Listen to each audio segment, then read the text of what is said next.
Hello, everyone, and welcome to Happy Hour. I like that we were actually having wine with Happy Hour there, Peggy.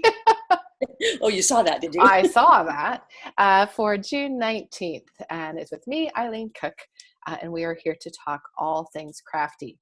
So, to start, why don't you catch me up on how your project is going?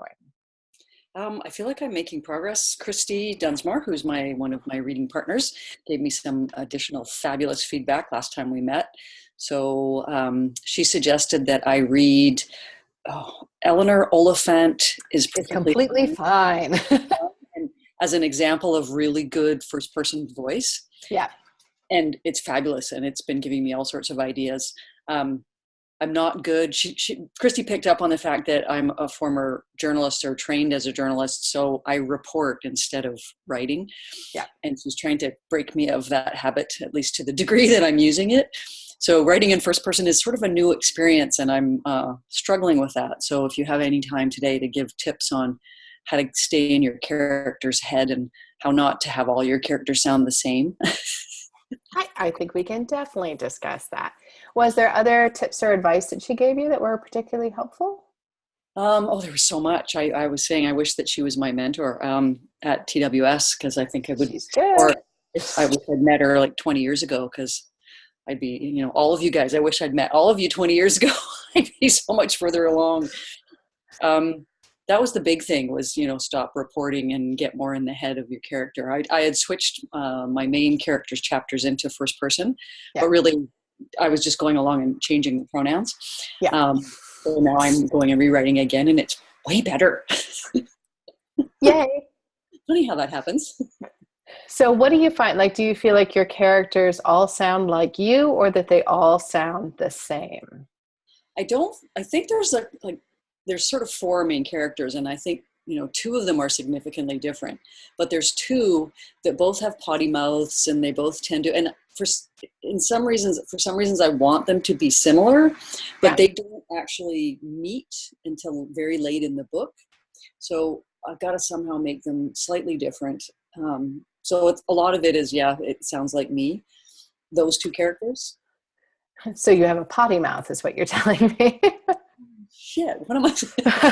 Yes, I do. So I think there's a couple of different ways to tackle first person. And it's one of my favorite things to sort of talk about because I love books in first person. And I feel a great smugness in that I read Eleanor Oliphant is Completely Fine and have recommended it to everyone, including Christy. So we had this wonderful moment where, like, as she was reading, I'm like, isn't it good? I love it. Because I do think it is just such a great example of voice and of like really being in that character's head. So there's different ways that you'll do this, and you'll see a lot of things where people talk about having like character sheets, like understanding your characters. Yeah. And that definitely is part of that. And in fact, I put up on the Creative Academy blog, have you been there? A tool about putting your characters on the couch. Oh, the one, yeah, you're a psychologist and you're Yes. interviewing your characters. Yes. And that can be really helpful because certainly, again, coming from my counseling background, one of the things that I'm often trying to figure out is who are you now and where did that come from? So most of us, a lot of the things that we do or say come from a particular place. So the screenwriter Michael Haig uses the term, he will say, what is the character's hole in their soul? Which is tricky to say if you've had wine. So maybe wait till later, Peggy. Yeah.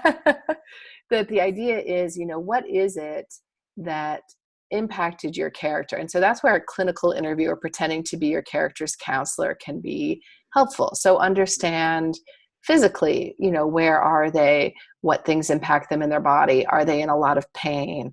Do they have trouble sleeping? Because all of that affects and impacts our behavior. Certainly education is going to impact our behavior. Certainly what happened to us as kids impact our behavior.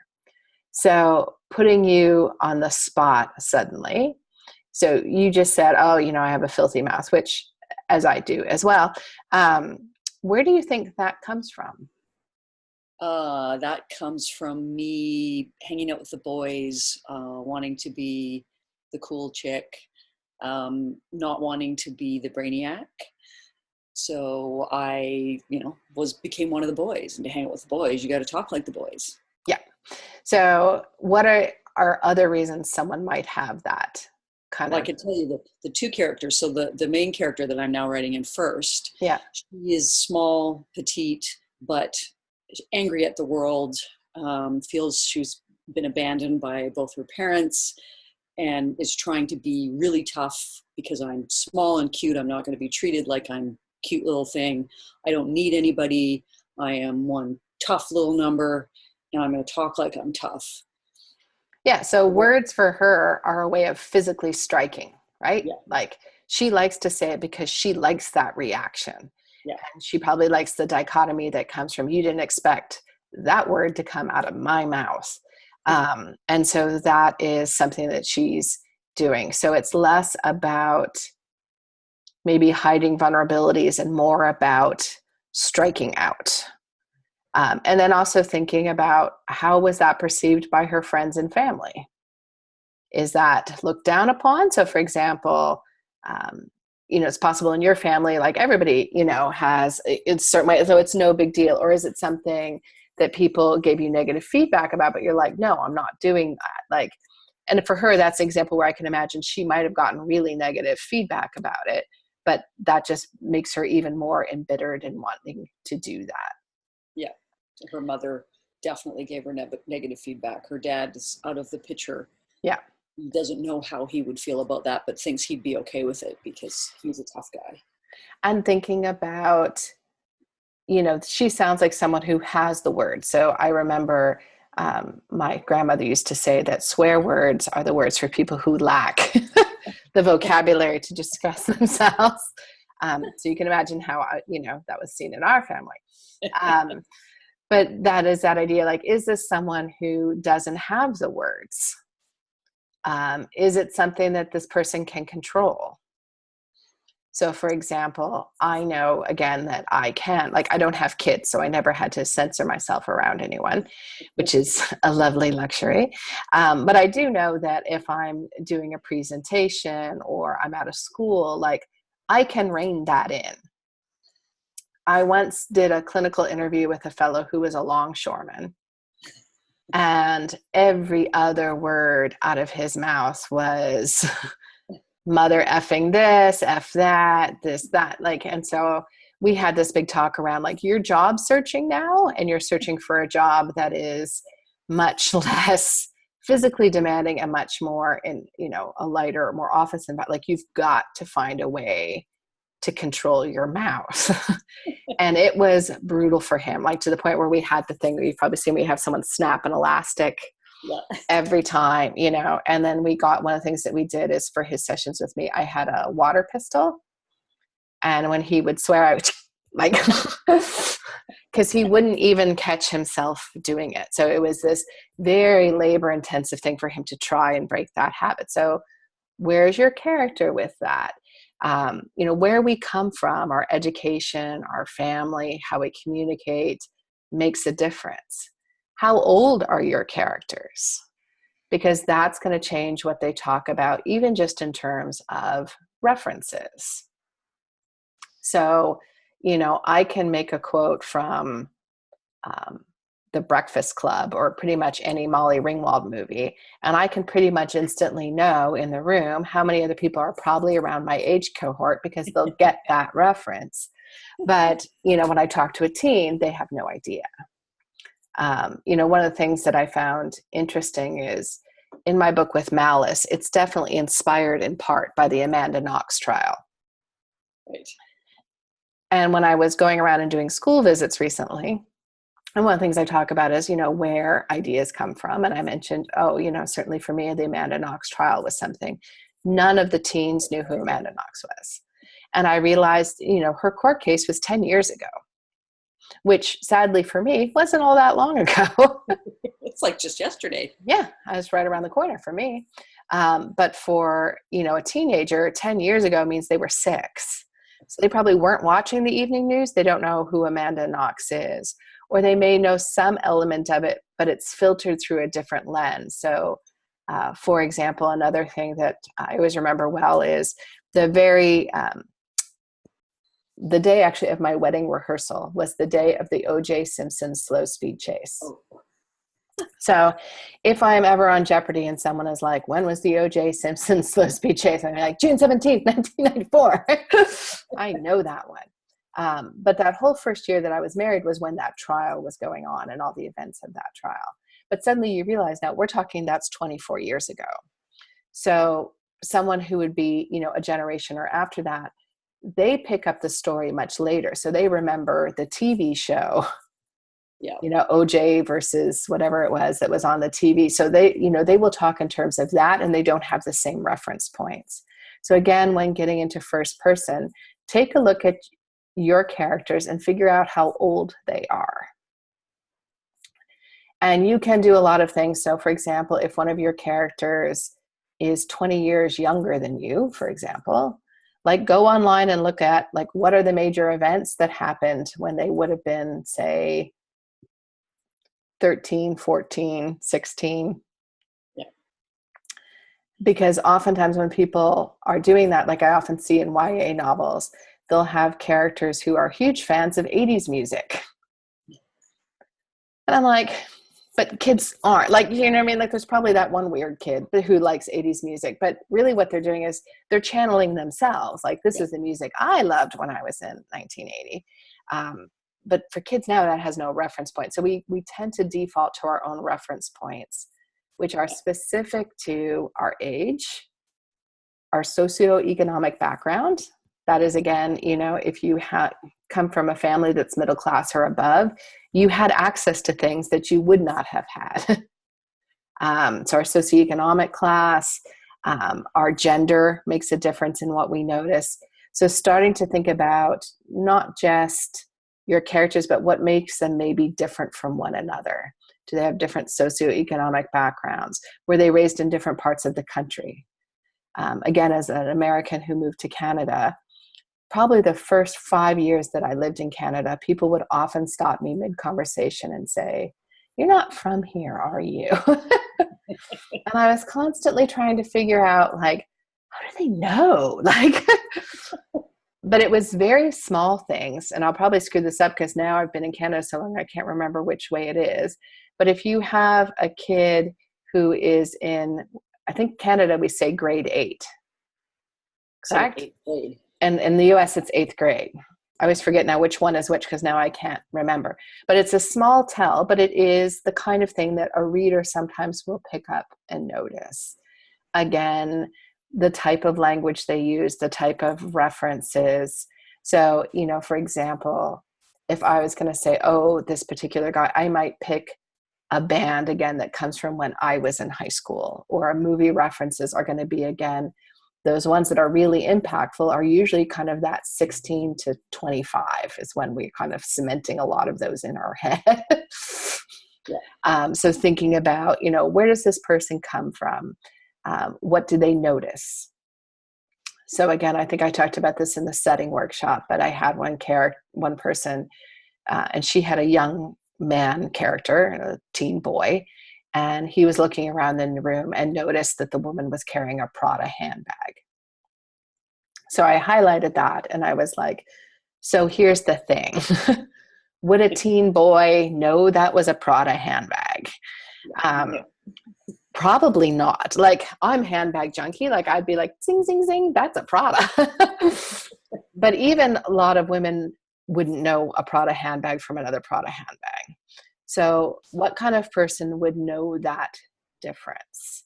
And that becomes a thing when they're talking. I think one person who does character voice great, but it does it in third person, is Stephen King.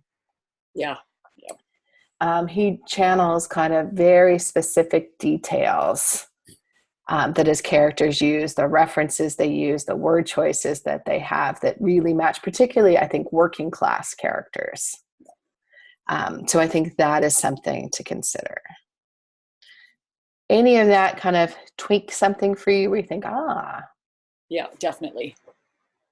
So again, it all depends on your style. So there's one person in the academy that I tease endlessly because she loves Excel spreadsheets. But that is one way to sort of set this up, whereas in some kind of table where you have, across the top character names. So Brian, Joe, Susan, Katie.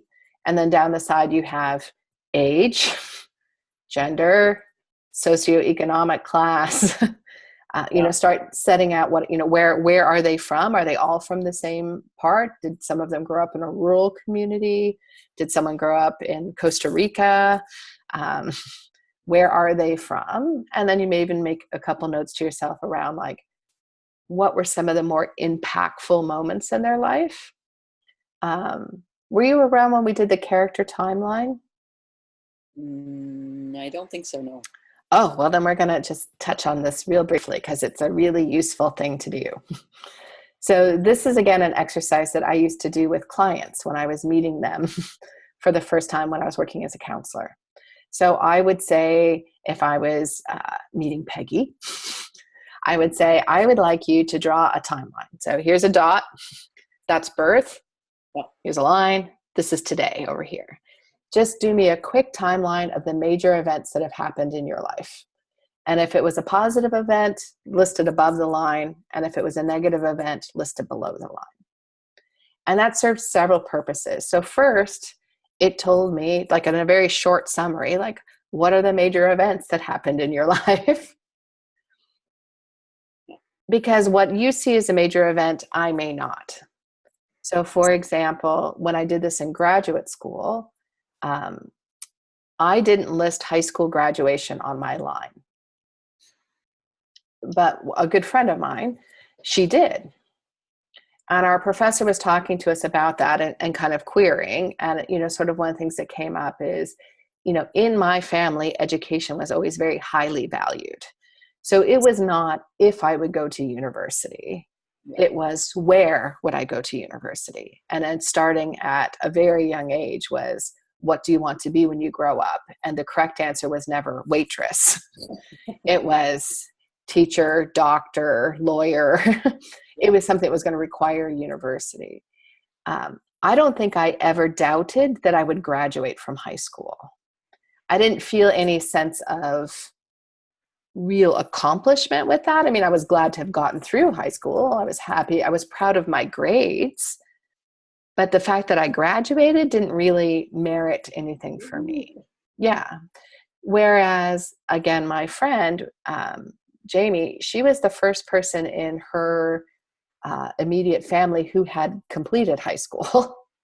Yeah. So, yeah, both of her parents had dropped out. Both of her parents were not particularly big fans of education. And, often we're like, I don't know why you're bothering to spend all that money going to university when your dad can get you a job in the plant and you do just fine. So for her, like, graduating high school was a big deal.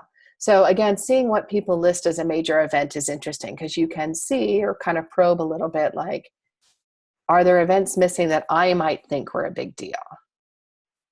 And then the next thing that I'm interested in is, again, did they see it as a positive or a negative? So for example, I have seen divorce listed above the line. And I have seen divorce listed below the line. That makes sense. Right? And one of the examples that I give quite frequently, just because I think it's such an interesting character detail, although this was a real person, is one person that I worked with, and I have cleared with him to kind of share the story in the general sense, was a young man who worked as a roofer. He was working as a roofer when, due to an accident at the workplace, he basically fell into hot tar, which is very bad, in case you didn't know that, in terms of, it's significant burning and you can't get it off, right? Like it's sticky to your skin. So as a result of the fact he was in excruciating pain, he just ran, which is a problem because he's on a roof.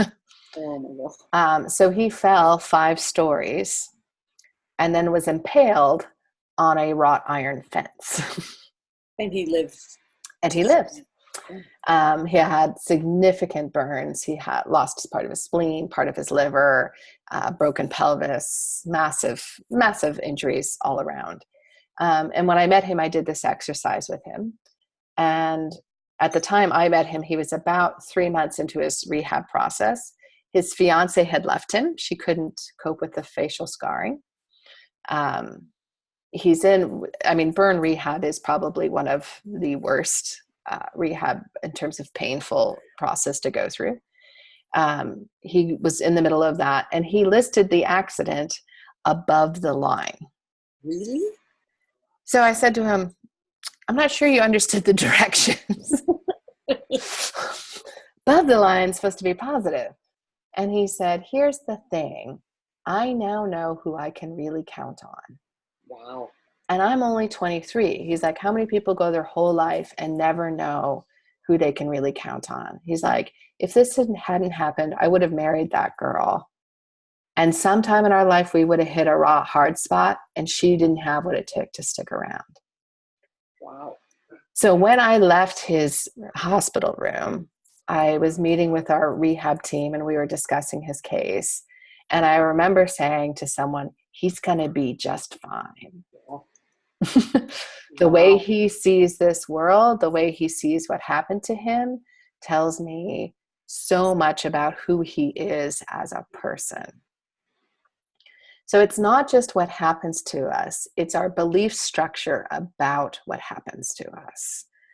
We know that as counselors. So what is your character's events, and how do they perceive those events? So, you talk about the one character, feeling tiny or scrappy, what happened that made her feel small? Because it's not just her physical size, because someone else will be, Simone, what was her name? Simone Eccles, the gymnast who is like, I am a freaking powerhouse, right? And she's like 4 feet, nothing.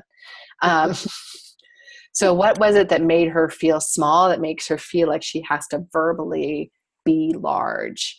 And does she see that as negative or positive? And that will help you kind of get a little bit into her head and start thinking about their differences. Yeah. So I've got the timeline for her, because that is the story. All of yeah. what gets revealed is her timeline. But I like the idea of putting it in an Excel spreadsheet with the other characters. Yeah, that'll help me differentiate. Well, and it might be useful to look at, and again, it always depends on the book, but, sometimes if you have, multiple characters, having 4 women who are all in their 30s, you're just setting things up to be a little bit harder. Whereas, again, if you have one person who's different, it's just going to be a little bit interesting. And there doesn't have to be a huge difference. It doesn't have to be one is 8 and the other's 80. But even those small differences. And, one of the things I commonly think of is, years ago, I was in a book club, and it was organized by one woman that I just had huge admiration for this, because most book clubs are pulling together a group of people who are friends. And she wanted to pull together an interesting discussion group. So we had an 18-year-old girl. We had an 84-year-old woman. We had one woman who identified as lesbian, a couple of people who were single. We were all women. A couple of people who were single, a couple of people who were married, some who were moms, some who had no children. We had people who worked blue-collar jobs, and we had some of us with graduate degrees. And what was fascinating is when we would discuss a book, and it would be over to me, and I would say, well, I really like this character, X, Y, Z, blah, blah, blah. Somebody else would be like, are you kidding me? My perspective was this, that, or the other thing. And it was very interesting, because certainly intelligence-wise, I would say we were all probably fairly close. We had differing levels of education. But first off, these are all women who wanted to be in a book club. So we were all readers. We were all people who wanted to get together and discuss literature.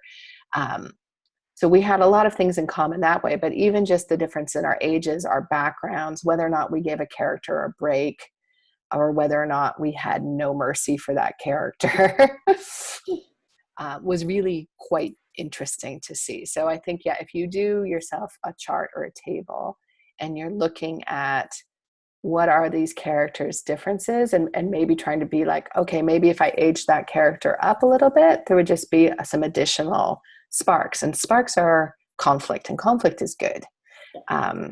And we do know that often, people who are different than us, that's where the conflict happens. That's your Felix Unger versus your, I can't think of the other guy's name.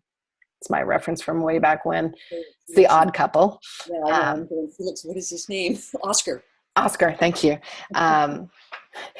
Reference, just dated you because you knew that.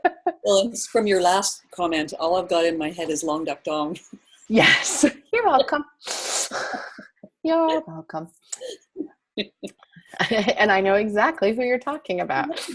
And I'm picturing the scene where he's dancing with that girl. Yeah. Yeah. So, and I think you can look at something like the Me Too movement, which is happening right now. And there's been some really interesting articles where you talk about women who are, my generation or older, who are saying like, that was just like, I don't ever remember, like using a term like a safe space. So for example, I waited tables for years and we all knew there was a cook who was grabby. And you knew, like, if you went into the kitchen and there wasn't another waitress in there, he'd cop a feel. And it never occurred to any of us to complain,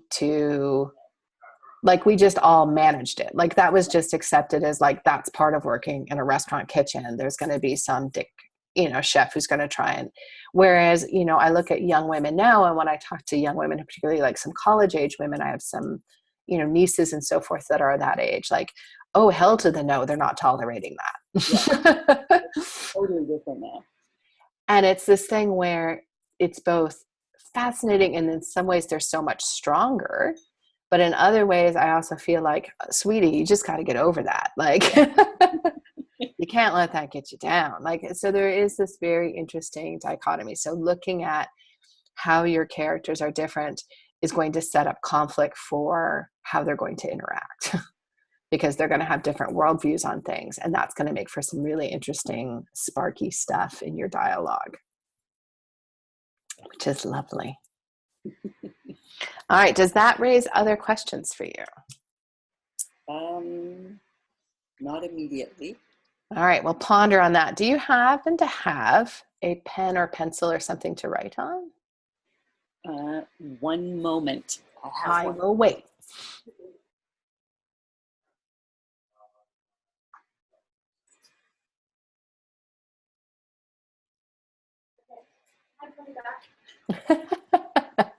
I'm back.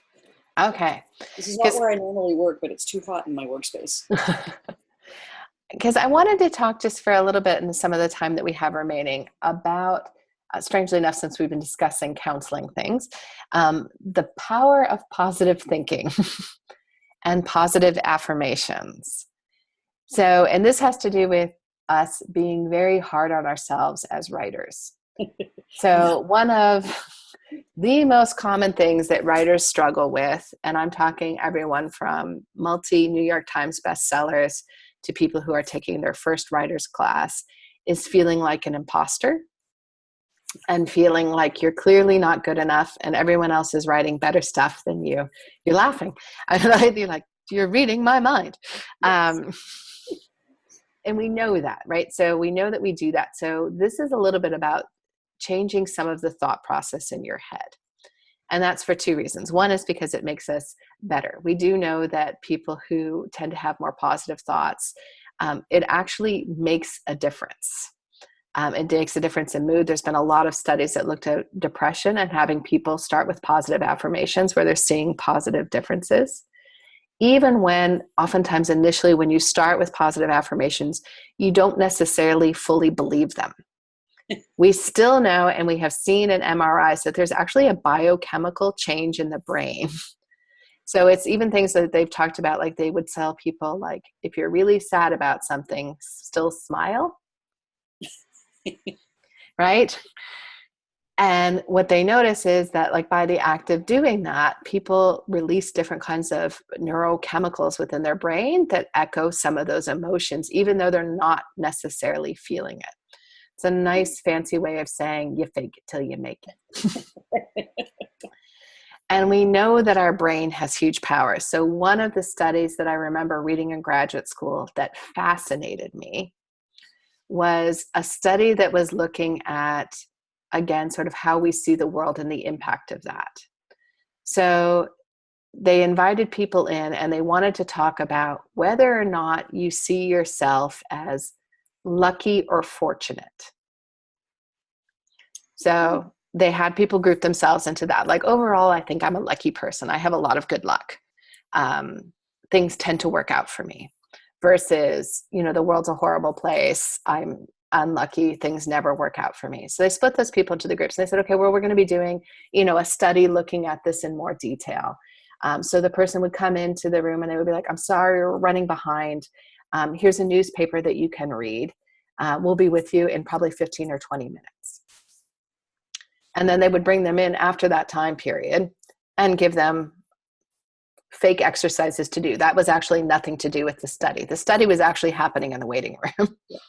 And what they did is they put an advertisement in the paper that was rather large. It was in 14 size font. We're not talking like a tiny little want ad, but a fairly sizable ad that was in the middle of the paper that said, if you notice this advertisement, tell the psychologist and you'll get $100. And the people who classified themselves as lucky saw it almost 70%. They were 70% more likely to notice the ad than Wow. people who classified themselves as unlucky. Wow. So there's two ways you can interpret that data, that either people who are unlucky have horrible vision, or more likely that they don't, for lack of a better term, see opportunity. So the question becomes, what are we telling ourselves that is negative? So thinking about what are the things, and this you don't have to write down because I don't want to stick anything in your head, but there are things, and it's worthwhile to reflect on, or maybe even to journal about at some point. Like, what are the negative things that you tell yourself? I'm not a good enough writer. I don't have the discipline to finish this book. I'm never going to have the chops to be able to write what I want to do. I'm too busy to finish this. So, kind of make a list so that you identify and realize what it is you're telling yourself. Because the first step to fixing anything is knowing what the problem is. Because recognizing, like, if you tell yourself, for example, I don't have the discipline to finish this project, and you keep repeating that at some level within inside your head or outside, maybe you tell other people as well, I don't have the discipline to do this. What was I thinking? The more you do that, the more your brain is then looking for outs. So when you look on the TV and you see like, oh, Netflix has a new show coming on, you think, well, yeah, I might as well watch it. It's not like I'm disciplined enough to do the writing. Your brain is looking. You were in my head last night. You're following me, aren't you? I use this webcam to spy on you. Actually, we just don't tell people. Put that tape over it now, right? But we tell ourselves and we give ourselves those outs, or we stop revising because I'm never going to be good enough to fix this anyway. So since we know that, then it becomes a case of how do we then switch that? And so thinking about writing, I think it's good to have maybe 2 or 3, like I don't think you need to have a ton, but a couple positive affirmations for yourself. Because there's real power in that. And one that I can share that's a personal example, which wasn't even necessarily going around as a positive affirmation, but for years, if people said, and this was even after I had published, if people said, what do you do? I would say, I'm a counselor and I also like to write. Because I didn't feel I could own the term, I am an author. What do you do? I'm an author. I'm a writer. And it was very hard for me. And part of it was like, well, I still have a day job. So this isn't how I make my living. So I can't really say I'm a writer, even though I was published. Like I just felt like I couldn't own that. And during this period of time, my passport was coming up for renewal. So they sent me the form. And on the form, you have to list your occupation. And I had this moment where I'm like, I'm going to list that I'm a writer. Like, yeah, I'm making more of my money from counseling at this point than writing, but I am a writer and I'm writing and I'm earning money doing it. And that's where I'm going to be. And so I changed when I turned in my form. On my form, it said occupation writer. And that for me, I think in some ways was started to be a shift where I would say, I'm a writer and I'm still doing a day job that's supporting what I'm doing. But it was that shift, and it was owning that I am that person. So I think there's real value in this. And so there's a few tips that we know. So affirmations are best both written down and spoken aloud. So it feels incredibly cheesy. The writing down was always easy for me because I like writing, and you can, if you're crafty at all, you can, cross stitch that baby into a sampler if you like, or use colored markers, or you can just use a ballpoint pen and a Post-it note. But posting them around your workspace is really useful. And then getting in the habit, for example, when you get up in the morning and you're looking into the mirror, post shower, that you are repeating those things to you. So again, depending what you're working on in your life, it might be like, I am a healthy person who makes healthy choices in my life. And strangely enough, if you repeat that, like, then maybe you start making healthier choices in your life. Like, it does change how you, versus if you think I can never lose weight, then you might as well just eat the damn cookie, right? So those are things. We know that affirmations work best when they are present tense.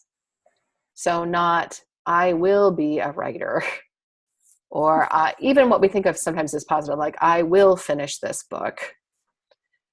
Making it present tense is more powerful for some reason within our brain chemistry. So instead of writing, I will be a writer, it would be, I am working on my writing goal. Not, I am, I will finish this book, but I am finishing this book. So keeping it present tense is really useful. Again, keeping the focus on something that you have control over. So saying, again, I will be a New York Times bestseller. Like, well, it's nice to have positive visualization, and there's lots of studies on that as well. Like, affirmations are, again, about present tense. Like, I am getting better at my craft. I am a creative person. Trying to think what are some of the other ones. I am a writer. I am getting better at writing all the time. I have the capacity to make this book what I want it to be. I have a story worth telling. So to think about that. And so I'm going to challenge you for just a couple of minutes to write down what might be a positive affirmation for you. You just said about 4 of them. You can steal those. So and again, that's where I think there are so many ones to choose from.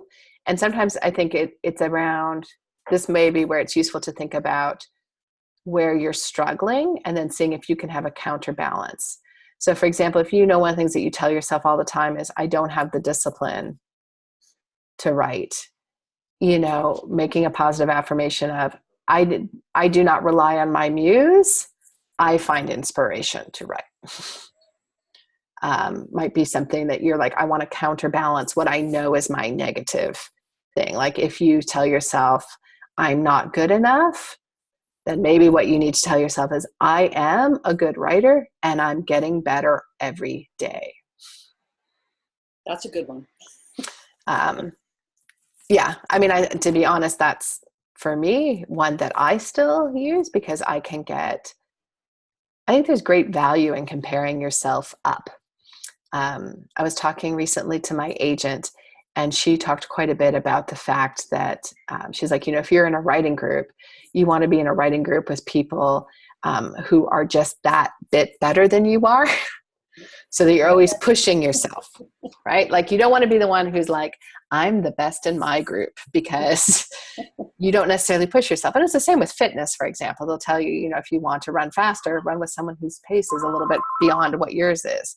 And that will make, just going to ignore that, yours a little bit stronger, better, all those kinds of things. So that will help. It's over here. Serious Canada. Telemarketing. So we know that that makes that kind of difference. So counterbalancing is a really good way to do it. So I know that I struggle with this, so I'm going to switch that language over to this other piece of it. Okay, I got some good ones. And then repeating them to yourselves, because again, I know I still struggle like with insecurities. And again, while I'm always pushing myself to surround myself with writers that are better than I am, because it makes me a better writer, there are also those days when I'm feeling down where it's like, I'm never going to be as good as insert other writer's name here. Why am I even trying? And instead of saying, like, reframing that in my head, and that's the counseling term that counselors will use, can you reframe that? So if I read a book by, I read Eleanor Oliphant is completely fine. If I find myself in my head saying, I will never be able to write a character that honest and true, stopping myself and saying, I have learned from reading this book some really great skills. That's reframing that. I'm learning every day to write with more authenticity. I am learning to write with more feeling. I have the capacity to learn this thing. So for example, I am not the most technically skilled. This is an understatement. But one of the things that I've realized recently that I do is that's my default. So if something comes up, I say, I'm not good technically. I don't know how to do that. I'm not good technically. Instead of saying, I don't know how to do that, I'm going to see if I can figure it out. So a good example is this past week, I've been taking this interview that I did with my agent and preparing it to be posted on the Creative Academy, which means using a video editing software program. So I don't want to impress anyone, but I don't know what I'm doing. So Crystal recently, who's very technically skilled, if people hadn't noticed that, had said, I created this little footer that'll go at the bottom of the video that has the Creative Academy logo on it. She's like, if you could just put that onto your video. And I'm like, sure. No, I can't.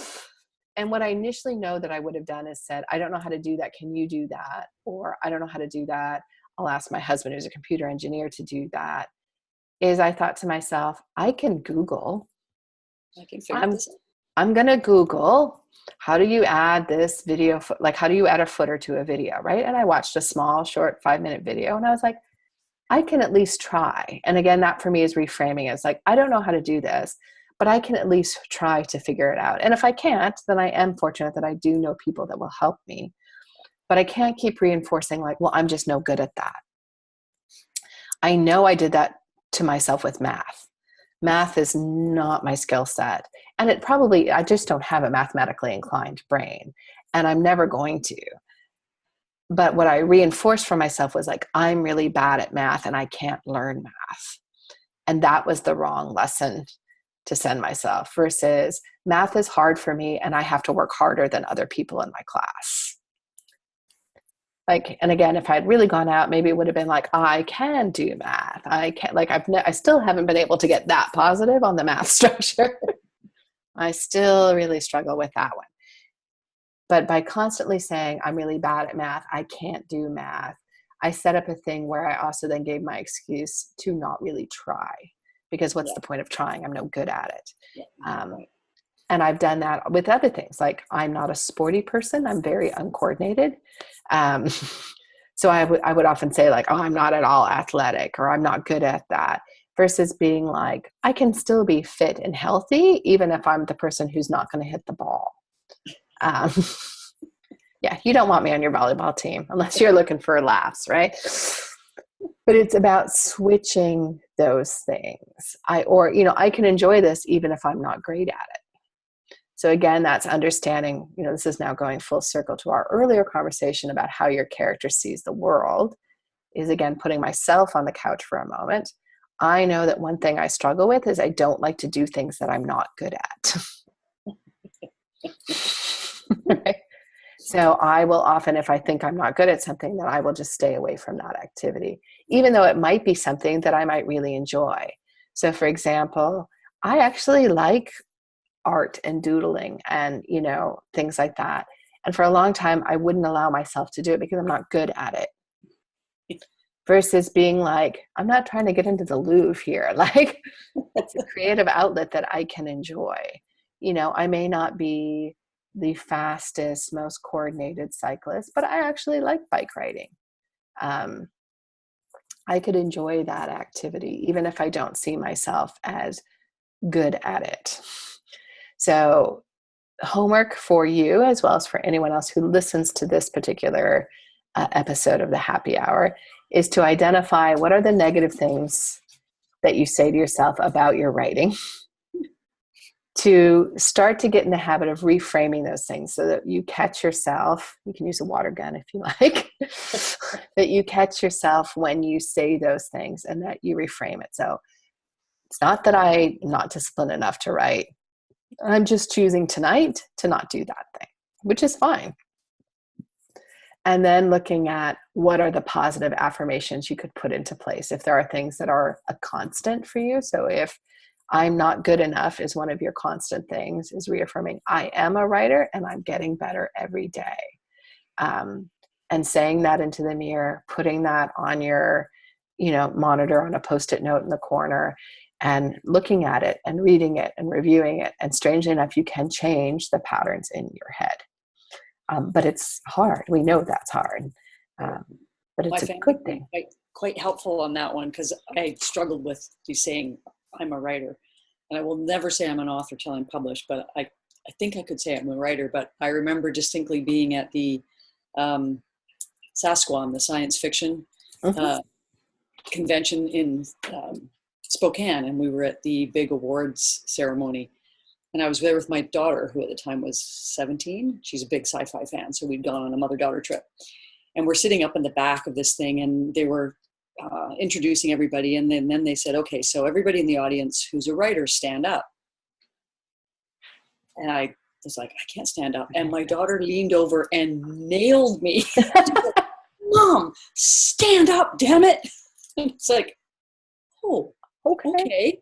So I stood up, and she's like, that's better. But now anytime we're somewhere and people ask, what do you do? If she's there, I get the evil eye. Like, you are a writer. Say it out loud. You can go on Cafe Press or any of those and get a t-shirt made with anything you want to have on it. I think you should buy yourself a t-shirt for the summer that says, I am a writer. I like that idea. And put it into regular rotation. And then I need one that says, and what I'm doing is important enough to take the time to do it, because that's one of the big ones for me is everything else matters more. Well, no, I shouldn't be taking the time to write because I need to do this. I need to do this. I need to do that. I need to take the dog for a walk who just walked up here. And who's like, hey. About me. Yeah, we are terrible, and women tend to be some of the worst about it, about making ourselves a priority. So one of the things that can help is it on your to-do list? Or is it something that, well, I know I should write, but, that my to-do list has grocery, laundry, stop at the bank, you walk the dog, but I don't put write on the list. And if you're not, then you need to put it on the list. That's interesting, because I have write on my daily calendar, but it's not on my to-do list. Stick it on your to-do list. Stick it on your to-do list. Get yourself that t-shirt. Get a couple. Have one for every day of the week, right? I am a writer. My story matters. My time is important. All those kinds of things. But I do think there is something about it. And I know for myself, like the first time I invested to go to a writing conference felt like a big deal, because it was like, well, there's so many other things we could/should spend that money on. That choosing to, spend it on a writing conference meant, no, I'm investing in myself and in my career. Owning that title, taking time to be like, no, this is as important. And if I don't get to the bank today, it can wait another day. I need to do that 20 minutes. That's as important or more important to this. So that was my little takeaway for the day, was to encourage people to identify their negative thoughts, reframe those negative thoughts, come up with 2 or 3, like, because I think if you have too many positive affirmations, they can get away from you. But 2 or 3 that you know you're going to repeat on a daily basis to yourself. And you're going to fake it till you make it, until it feels like that is what you do. And I know that they work. I've seen them work with hundreds of clients. I've seen them work in my own life around, I was, which some people find surprising, I was really, really painfully shy in high school. And I was the person that probably you didn't even know if I went to your high school because you never heard from me.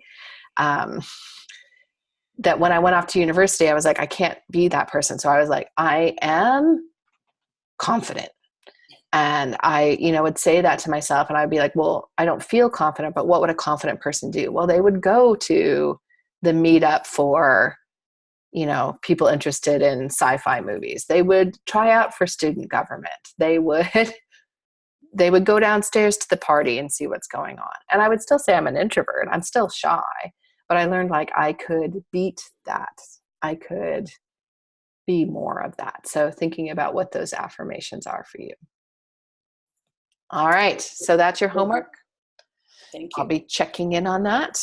And other than that, we are done, unless you had any other questions. Nope. All good. Thank you, as always. All right. Well, go walk the dog and do some writing. Do that first before the dog. There you go. Don't tell the dog. All right. Thanks, Eileen. Have a great night.